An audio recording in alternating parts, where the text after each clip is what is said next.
My dad chose my stepsister's camping trip over my wedding, so I let my grandfather walk me down the aisle, who gave me a house as a wedding gift. I 28 Fahrenheits need to share what happened at my wedding last weekend, because I'm still processing everything. This might be long, but I need to provide some background to explain how things got to this. My parents divorced when I was 13 after my dad had a year-long affair with his current wife Tessa, 45 Fahrenheits. The divorce was messy and painful. My mom caught them together at a restaurant when she was supposed to be out of town for work. She had come back early to surprise my dad for their anniversary. My mom was diagnosed with aggressive cancer when I was 15 and passed away a year later. Those final months were horrible because my dad was already living with Tessa and barely visited mom in the hospital. My maternal grandfather, Jack 72 meters, moved in with us to help care for mom and basically became my main parent after she died. Dad married Tessa 3 months after the divorce was finalized. She brought her daughter Emma, 30 Fahrenheits, into our family, and from day one it was clear who the favorite child would be. Emma was everything I wasn't. She got straight A's without trying, was captain of the debate team, played 3 instruments and looked like a model. I was average in school like God instead of academics, and struggled with the trauma of losing my mom. Tessa made her mission to prove Emma was superior to me in every way. When I made a soccer team, they talk about how Emma was already playing at state level. When I got to B+ in math, they remind me that Emma never got anything less than in a family dinners, became torture sessions where I had to sit and listen to them. Praise Emma's latest achievements while my own accomplishments were ignored or dismissed. My grandfather was my saving grace through all of this. He helped me with college applications, attended every art show I participated in, and always made me feel valued. He even helped me pay for college when my dad said he couldn't afford it, though he somehow managed to pay for Emma's expensive private university. Emma moved to Australia 5 years ago for a prestigious job, and she comes back twice a year. During these visits, my dad and Tessa completely clear their schedules. They take time off, work, cancel all plans, and dedicate themselves to making Emmy's visits perfect. I learned to accept that I'd always be second choice. I met my fiancé, now husband, 3 years ago at an art gallery where I was showcasing my work. He's everything I could have hoped for, kind, supportive, and he actually likes spending time with my grandfather. When we got engaged 6 months ago, my grandfather was the first person we told. We planned a small wedding at the local church where my mom used to volunteer, nothing extravagant. Just 75 guests and a reception in the church hall. When I told my dad about the engagement, he seemed genuinely happy and excited. He even cheered up when I asked him to walk me down the aisle. For the first time in years, I felt like maybe things could be different. 2 weeks before the wedding, Tessa called me. Her tone was condescending as usual, but what she said still shocked me. Emma was coming home for a surprise visit and had planned a father-daughter camping trip for the same weekend as my wedding. Tessa told me I needed to reschedule because this trip was their highest priority since Emma rarely visits. She said it like it was the most reasonable request in the world, like I was being difficult by having my wedding on a date that suddenly didn't work for Emma. I called my dad immediately, hoping he'd tell me Tessa was joking. Instead, he said he was sorry, but Emma had already booked everything and paid for a special cabin in the mountains. He said he couldn't disappoint her since she planned this whole trip just to spend time with him. He suggested I could have the wedding the following month instead, saying it wouldn't be a big deal since it was just a small ceremony. Anyway, I sat in my car for an hour after that call, just staring at nothing. Then I drove to my grandfather's house. As soon as he opened the door, I broke down completely. Between sobs, I told him everything. He held me like he used to when I was little and had nightmares after Mom died. When I finished telling him what happened, he was furious in that quiet way that's scarier than yelling. He asked me if I would want him to walk me down the aisle instead. The relief I felt at his offer made me realize I'd always wanted this, to have the person who actually showed up for me be the one to give me away. I didn't tell my dad about the change of plans. The wedding went ahead exactly as scheduled. My grandfather looked so proud, walking me down the aisle, and for once I didn't feel like second best during the ceremony. I asked my cousin to take a picture of me and my grandfather walking down the aisle and send it to my dad. I wanted him to see what he'd missed. 3 hours into the reception, my dad burst through the doors looking completely shocked. His face was red and he was still wearing camping clothes. He started yelling about how I couldn't do this to him, that I was his daughter and this was his right. My grandfather stepped between us before he could reach me. What happened next will stay with me forever. My grandfather, who never raises his voice, looked my dad straight in the eye and said that a real father would never abandon his daughter's wedding for a camping trip. Then he turned to all our guests and announced that he was giving me his house as a wedding gift because I deserved to have at least one parent who truly cared about me. The silence that followed was deafening. My dad started crying and apologizing, saying he'd made a terrible mistake. Then Tessa and Emma arrived, with Tessa screaming about how I'd manipulated everyone and ruined their special family weekend. Emma just stood there with that superior smirk. She always has. My grandfather calmly asked security to escort them out. Now my phone won't stop buzzing with messages. My dad keeps calling in, testing, begging for forgiveness. Tessa has sent long paragraphs about how ungrateful and selfish I am. Emma posted a rant on Facebook about how I've always been jealous of her success, and how I manipulated my grandfather to hurt them all. My dad's family is split. His sisters think I should have told him about the change of plans, but his brother says he deserved worse after years of neglect. My grandfather's lawyer's already preparing the paperwork for the house transfer. I don't regret what I did. My grandfather has been more of a father to me than my dad ever was, and I'm done pretending otherwise.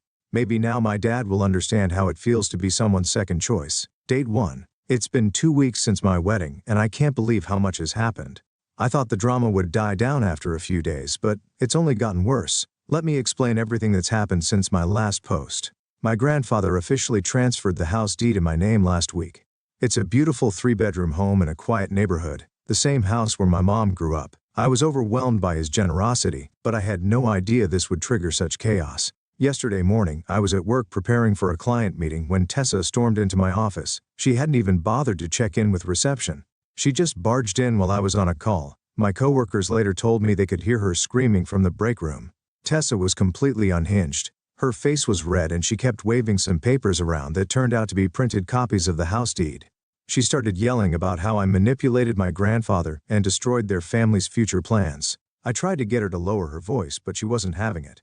That's when she revealed something that made my blood run cold. Apparently, my dad and Tessa had promised Emma years ago that she would inherit my grandfather's house. They told Emma she could sell it and use the money to start her dream business in Australia. They've been planning this for years without ever consulting my grandfather or considering that the house wasn't even theirs to promise. Tessa demanded I sign the house back to my grandfather immediately. She said Emma had already talked to real estate agents about potential selling prices and had made plans based on the expected money. When I refused, she started bringing up old grievances, how I'd never appreciated their attempts to include me in the family, how I'd have always been difficult and jealous of his success, how I should be gratefully even invited me to family events. I had security removed her from the building, but not before she dropped another bombshell. My dad had apparently made a deal with Emma years ago that she would inherit everything from both sides of the family, including my mom's side. Because I wasn't really part of their family anymore, Tessa sneered that I didn't deserve any inheritance since I'd never been the daughter my dad wanted. After Tessa left, I called my dad to confront him about what she said. He broke down almost immediately and confessed something that shattered my heart. My mom's jewelry collection, the pieces she specifically wrote in her letters that she wanted me to have, hadn't been lost during the divorce, like he claimed. He'd given them to Emma on her 25th birthday as family heirlooms. My dad chose my step-sister's camping trip over my wedding. So I let my grandfather walk me down the aisle, who gave me a house as a wedding gift.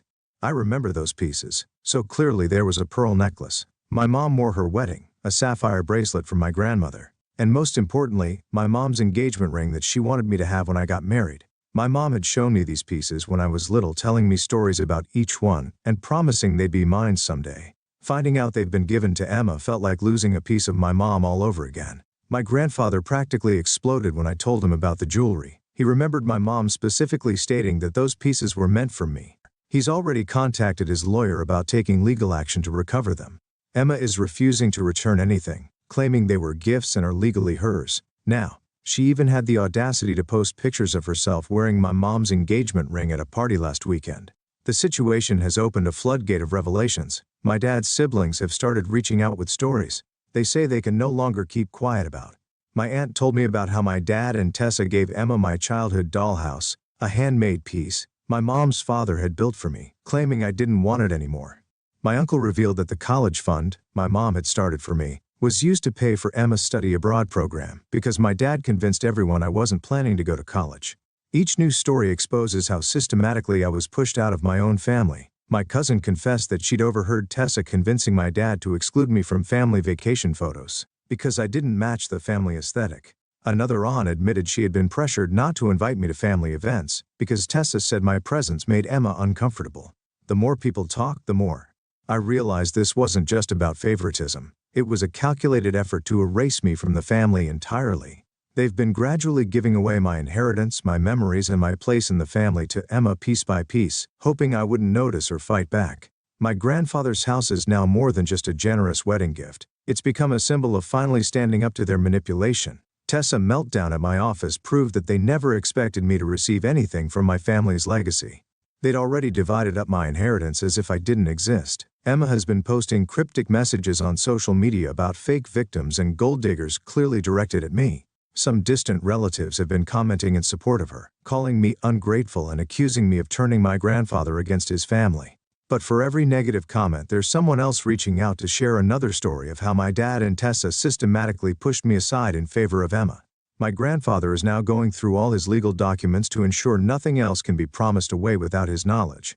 He's particularly focused on finding any paperwork related to my mom's original inheritance plans for me. The fact that we even have to do this shows just how deep this betrayal goes. I'm still processing everything, but one thing is clear. This was never about a wedding or a house. It was about finally exposing years of manipulation and lies. My dad keeps trying to call probably to explain away these revelations, but I'm not ready to hear amorphous excuses. Right now I'm focused on recovering what rightfully should have been mine, and finally standing up for myself. My husband suggested we change the locks on the house since we don't know who might have spare keys. We're doing that tomorrow. It feels surreal to have to protect myself from my own family, but after everything that's come to light, I don't know what they might try next. Day 2. A month has passed, and what started as a wedding drama has turned into something much bigger. My grandfather's lawyer has been investigating the situation with my mom's will, and what they discovered has left me completely shocked. It turns out my mom left a detail that my dad never showed me. The lawyer found it filed away in the county records. Reading it was heartbreaking. My mom had carefully outlined everything she wanted me to have, including not just her jewelry, but also specific family heirlooms, photos, and personal items. The jewelry wasn't my dad's to give away at all. It was legally supposed to come to me when I turned 21. When Emma found out about the legal investigation, she suddenly shook back some of the jewelry. The package arrived last week. But when I opened it, I discovered that several valuable pieces were missing, including my mom's engagement ring, and then the pearl necklace my grandmother had given her. Emma claimed she lost them during her moves between apartments in Australia. My grandfather's lawyer kept taking and found something even worse. My mom had left me a trust fund of nearly $500,000 money from her life insurance policy and family inheritance. It was supposed to be held in trust until I finished college. Somehow my dad had gained access to it and had been systematically training it for years. Looking at the bank records was like watching my college dreams get stolen in real time. There were withdrawals for Emma's private school tuition, her study abroad programs in Europe, her first car, and even her down payment on an apartment in Australia. All while I was working 2 jobs to pay for my community college classes. The most painful discovery was finding my mom's diaries. They were in a box in my grandfather's attic where my dad had stored them right after Mom died, claiming they were too painful to keep in the house. The diaries contained letters she had written to me during her last months, explaining her wishes and sharing memory she wanted me to have. In one letter dated just weeks before she died, she wrote about how proud she was of my art and how she knew I'd do amazing things one day. She specifically mentioned her engagement ring, saying she wanted me to have it as a symbol of enduring love, even through hard times. Reading that while knowing Emma had that same ring halfway across the world made me physically sick. The lawyer is building a strong case against my dad for mismanaging my inheritance. Several of my dad's relatives have come forward as witnesses. My aunt admitted she once questioned my dad about using my trust fund for Emma's expenses, and he claimed I had agreed to share it with my stepsister. I was 16 at the time and had no idea the trust fund even existed. My uncle revealed that my dad had convinced the family that my mom wanted Emma to have certain pieces of jewelry because she felt guilty about the divorce. This was obviously a lie given what we found in Mom's letters, but everyone believed him because he was a grieving widower. The investigation also uncovered that my dad had sold several valuable family antiques that were meant for me. There was a Victorian-era jewelry box that had been in my mom's family for generations. He sold it and used the money to fund Emma's wedding years ago. A wedding I wasn't even invited to because Tessa said it would be awkward. Emma finally responded to the lawyer's demands about Mom's engagement ring. She sent a long email claiming the ring was given to her legally and that she had it appraised and resized. She said it wasn't fair to ask for it back now that she bonded with it and incorporated it into her family story. She even suggested that my mom would have wanted her to have it because she's a successful daughter. My grandfather is particularly angry about the trust fund. He had helped my mom set it up, but after she died, my dad convinced him that he would manage it responsibly. Finding out that he used my education money to fund his privileged lifestyle. Has my grandfather looking into legal action for fraud? The hardest part is realizing how long this deception went on. For years I believe I wasn't getting any inheritance because mom didn't leave much behind. In reality, she had carefully provided for my future. But my dad systematically gave everything to his new daughter while letting me struggle. We have a court date set for next month to address them as Handle Trust Fund. My dad finally sent a lengthy email admitting to some of his actions, but trying to justify them by saying he thought he was doing what was best for both his daughters. He still doesn't seem to understand that he stole from one daughter to benefit the other. Tessa has been surprisingly quiet since these discoveries came to light. Emma, however, keeps posting on social media about how family heirlooms should stay with a family who appreciates them. The irony of her claiming my dead mother's possessions as her family heirlooms is apparently lost on her.